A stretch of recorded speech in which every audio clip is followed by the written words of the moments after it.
Como ya es común en este podcast, vamos a viajar al pasado. Pero esta vez no nos vamos tan lejos, sino unos 50 años atrás. Es la década de 1970 y una nueva tecnología toca la puerta del salón de clases en Estados Unidos, la calculadora. No tuvo que pasar mucho tiempo para que los estudiantes tuvieran una calculadora en sus manos y se abriera un debate sobre su uso en los colegios.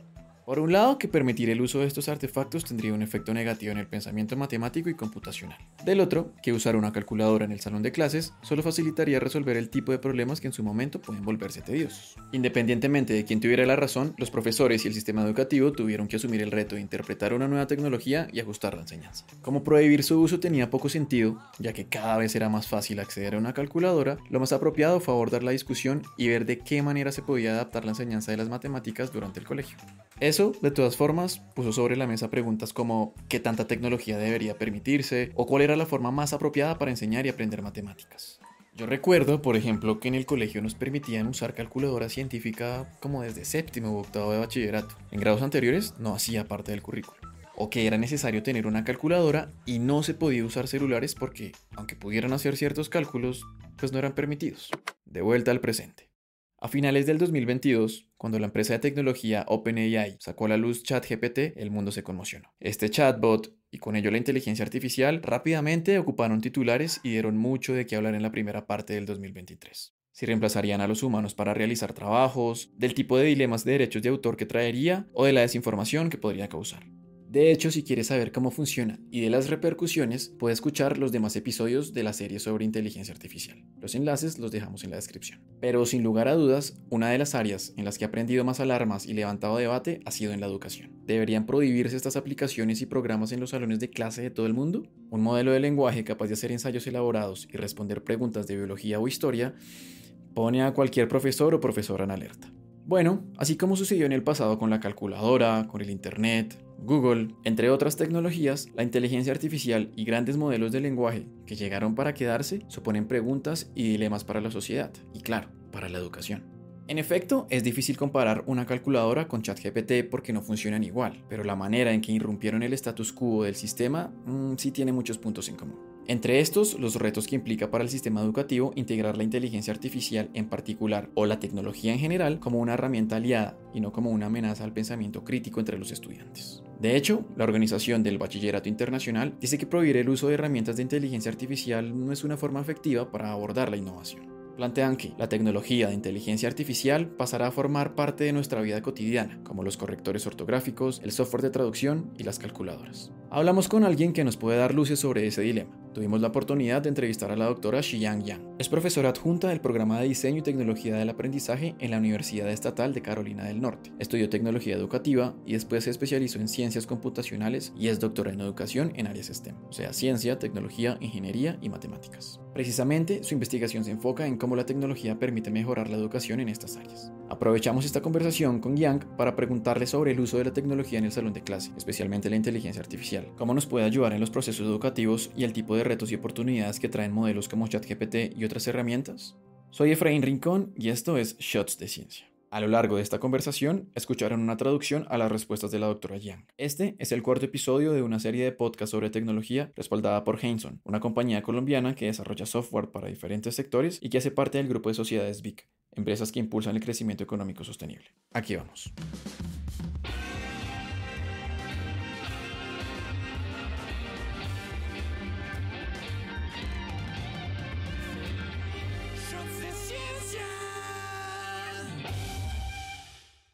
Cuando se habla de inteligencia artificial, es común que escenas distópicas lleguen a nuestra cabeza. Los imaginarios instalados por la ciencia ficción y Hollywood han hecho que las palabras inteligencia artificial adquieran una connotación sobredimensionada. Si bien vivimos en una sociedad llena de robots, no son como fueron imaginados en Wall-E o Yo Robot. Es necesario mirar esta realidad en contexto. Como lo mencionamos en el episodio 32 de este podcast, un mundo lleno de robots y de sesgos, vale la pena que dimensionemos este crecimiento intrépido de las aplicaciones de la inteligencia artificial en nuestra cotidianidad.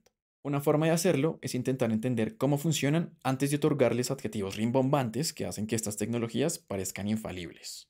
So why generate the essay that's better than my writing? Is that because it knows? Entonces, ¿por qué genera una redacción que es mejor que la mía? ¿Se debe a que conoce el significado de esta redacción o a que los datos encajan en los algoritmos? Creo que conocer el proceso es muy importante para que podamos argumentar con conocimiento de causa si deberíamos desarrollar ciertos tipos de sistemas de IA o no. Así que creo que abrir la caja negra o desmitificar cómo funciona la IA es muy importante. Por ejemplo, muchas tecnologías utilizan el machine learning o aprendizaje de máquinas. No es más que alimentar con mucha información a un algoritmo diseñado por humanos para que encuentre patrones entre esa información y los utilice para hacer predicciones basadas en el contenido. Un modelo de lenguaje como ChatGPT podría ser un ensayo que consideraríamos aceptable, incluso sobresaliente, pero sin ninguna noción de lo que está escribiendo. Mientras que un estudiante de 10 años tendría una escritura imperfecta y que probablemente incluye errores de ortografía y gramática, pero la persona sí es consciente de lo que escribe, de lo que quiere expresar. So AI is way less intelligent than human. La IA es mucho menos inteligente que los humanos, pero aparenta inteligencia debido a todo el bombo de los medios de comunicación. Sientes que la IA puede hacer muchas cosas, pero hay tantas limitaciones que no se mencionan. No hablo ni de la mitad, a veces un 60% de lo que dice es un error, y la gente tiende a creer que lo que produce está bien. Creo que es clave saber cómo funciona para que podamos tener un pensamiento crítico sobre cómo emplearla. Sobre esto último que menciona Yang, una investigación reciente, que está en proceso de ser revisada por pares, sugiere que la habilidad de ChatGPT para seguir instrucciones ha decrecido con el tiempo, al igual que su exactitud. Por ejemplo, para identificar entre números primos y números compuestos, en marzo de 2023 tenía una tasa de acierto del 84%, pero en junio un 30% menos. Es decir, esta tecnología no solo no es a prueba de errores, sino muy propensa a ellos. Sin embargo, y quizás por la manera convincente en que nos ofrece sus respuestas, para muchas personas es normal creerlo todo. El boom de ChatGPT puso sobre la mesa escenarios como si podría reemplazar el rol que ocupa un profesor o una profesora en un colegio. Si entiende nuestro lenguaje y puede expresarse con claridad y además tiene toda la información del Internet a su disposición, ¿sería capaz de reemplazarnos? Esto opina Yang. Por supuesto que no, ¿sabes? La educación no se trata solo de dar conocimiento. Se trata de cuidar, de fomentar tu pensamiento crítico, se trata de la interacción humana. No vamos a la universidad solo a aprender el conocimiento, también por la comunidad. Esa parte no va a ser reemplazada por la IA. Pero eso sí, que no los reemplace no quiere decir que sea indiferente. Es importante saber adaptarnos a una nueva tecnología y lidiar con las implicaciones que puede tener en nuestra sociedad. Sería ingenuo pretender que no va a haber efectos inesperados. Pero habrá desafíos que tenemos que pensar de forma proactiva, como adaptar nuestra pedagogía, adaptar nuestras estrategias de enseñanza con la llegada de esta nueva tecnología. Veo la IA como una herramienta o como una tecnología no tan diferente de una calculadora hace muchos años. Lo único que tenemos que hacer es pensar cómo podemos utilizar nuestra herramienta para apoyar la enseñanza o el aprendizaje, no tener miedo de ella. Una vez que sabes cómo funciona, no hay nada que temer. Con estas últimas palabras en mente, entonces, ¿cómo usar modelos de lenguaje como ChatGPT u otros que incluso pueden producir imágenes, videos y hasta recrear voces de personas como herramientas educativas? Eso le pregunté a la doctora. Así que yo diría que se trata de una herramienta. Algunas escuelas, al menos en los Estados Unidos, prohibieron estas herramientas antes de saber cómo guiar a los estudiantes a utilizarlas de manera adecuada. Porque sabemos que los estudiantes, e incluso nosotros, a veces podemos utilizar IA generativa para hacer contenido y asumir que es nuestro. El punto acá, me comentó Yang, se trata de guiar a los estudiantes a que se pregunten de qué manera pueden usar una aplicación para acompañar el aprendizaje en vez de usarla de modo que perdamos la oportunidad de aprender algo. Así, por ejemplo, para la clase de inglés, un profesor me dijo, les pedí a mis estudiantes echen un vistazo, analicen los ensayos generados a partir de ChatGPT e identifiquen el estilo de escritura y aprendan el lenguaje, la estructura narrativa y también identifiquen los problemas. A veces ChatGPT genera ensayos hablando de lo mismo una y otra vez, que no es bueno. También podemos utilizarlo de cualquier forma que les parezca creativa. Hay muchas maneras en las que se puede usar como apoyo en el aprendizaje. ¿Qué tal pedirle a ChatGPT que, basándose en un cuento propio, cree otro al estilo de García Márquez o de Shakespeare, para que los estudiantes aprendan y analicen cómo se escriben las historias en tonos diversos, pero simultáneamente que identifiquen los clichés en los que la herramienta cae frecuentemente cuando se le pide este tipo de imaginación? Incluso se podría intentar utilizar estas herramientas en su contra, es decir, pedirle a herramientas de IA que analicen un texto y diga qué tan similar es a uno que produciría ella misma.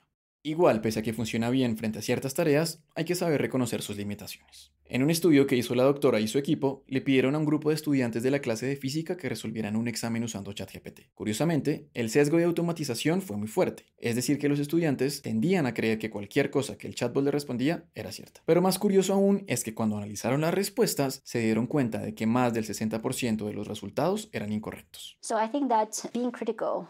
Así que creo en el enorme potencial de la IA si se usa con pensamiento crítico y creativo. Pero también es importante que uno sepa las limitaciones. Esto saca a la luz otro estudio que estoy conduciendo en educación e IA. La educación IA se trata de abrir la caja de herramientas para que los estudiantes entiendan cómo funciona, para que sepan por qué no funciona bien para algunos campos y para otros sí, que contrasten y sepan cuándo deben confiar en una respuesta. No solo pensar en la cuestión de la confianza, sino también en los sesgos y muchos otros desafíos relacionados con el uso de tecnologías de la IA.